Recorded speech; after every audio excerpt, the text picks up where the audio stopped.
নমস্কাৰ ষ্টুডিঅ'ত মই জিতেনে লৈ আহিছো এক বিগ ব্ৰেকিং নিউজ। মিৰ্জাত ভয়ংকৰ পথ দুৰ্ঘটনা 17 নং ৰাষ্ট্ৰীয় ঘাইপথত বৰকুচি LIC অফিচৰ সন্মুখত সংঘটিত হয় এই শোকাবহ পথ দুৰ্ঘটনাত থিতাতে নিহত এজন চাইকেল আৰোহী যুৱক। খৰ বৰকুচি গোসাইপাৰাত। চাহক আবিদুৰ ৰহমানৰ এই প্ৰতিবেদন। দৰৰ সাজত যাবলৈ সাজু হৈছিল যুৱকজন। কইনাৰ ঘৰলৈ যোৱাৰ পৰিৱৰ্তে যাত্ৰা এতিয়া 4 খুঁটিৰ মাজলৈ। বিয়ালৈ মাথো কেইটামান দিন বাকী নয়নমণিৰ। পিছে সম্প্ৰতি 4 শিশিৰ ঠিকনা নয়নৰ। মিৰ্জাত ভয়ংকৰ পথ দুৰ্ঘটনা 17 নং ৰাষ্ট্ৰীয় ঘাইপথত বৰকুচি LIC অফিচৰ সন্মুখত সংঘটিত হয় এই শোকাবহ পথ দুৰ্ঘটনাত থিতাতে নিহত এইজন চাইকেল আৰোহী যুৱকৰ। ঘৰ বৰকুচি গোসাইপাৰাত। চাইকেল আৰোহী যুৱকজনক মহতিয়াই নিলে গোৱালপাৰা অভিমুখী যাত্ৰীবাহী বাছে। দুৰ্ঘটনা সংঘটিত কৰা যাত্ৰীবাহী বাছখনৰ নম্বৰ AS01 RC 8323। সময় দিনৰ প্ৰায় 1 বজাত। বৰকুচি গোসাইপাৰা নিবাসী খগেন শৰ্মাৰ পুত্ৰ নয়নমণি শৰ্মাৰ বিয়ালৈ আছিল মাথো কেইটামান দিন বাকী। পিছে নিয়তিয়ে কাঢ়ি নিলে নয়নমণিক। পুত্ৰক দৰাৰ সাজত চাবলৈ নাপালে পৰিয়ালে। বিয়াৰ নিমন্ত্ৰণী পত্ৰৰ টোপোলাৰে সৈতে নয়ন গুচি গ'ল অচিন দেশলৈ। মৃত্যুৰ সময়ত নয়নৰ বয়স আছিল প্ৰায় 30 বছৰ। মিৰ্জাৰ পৰা আবিদুৰ ৰহমানৰ ৰিপৰ্ট, অৰুণোদয় আছাম।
এখানত মানে কোট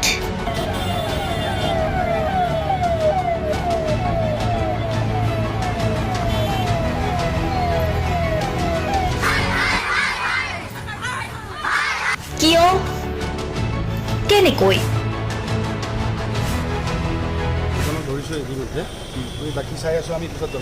দুৰ্নীতি ৱাইফজনীয়ে কৈছে বোলে এওঁ মোৰ হাজবেণ্ড, আপুনি কোন হে ক'বলৈ এওঁ বৈধ বুলি? অনিয়ম ভ্ৰষ্টাচাৰ একো নায়কতাবাদ এতিয়াৰ পৰা আৰু নহ'ব। আমি দিম সত্য বাতৰি।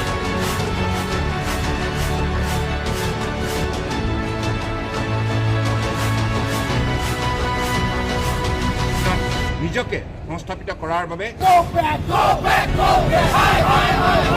শুদ্ধ ৰূপত নিৰ্ভীক নিৰপেক্ষতাৰে আমি সাজু। অসমৰ উন্নয়নমূলক যাত্ৰাই আজি এক নতুন দিগন্ত ভৰি দিছে। অসমৰ ৰাইজৰ পৰা আমি সদায় আশীৰ্বাদ বিচাৰোঁ। আমি এনেকৈ যাতে আমাৰ জননী জন্মভূমিক সেৱা কৰি যাব বিচাৰোঁ। অৰুণোদয় অসম নিৰ্ভীক নিৰপেক্ষ।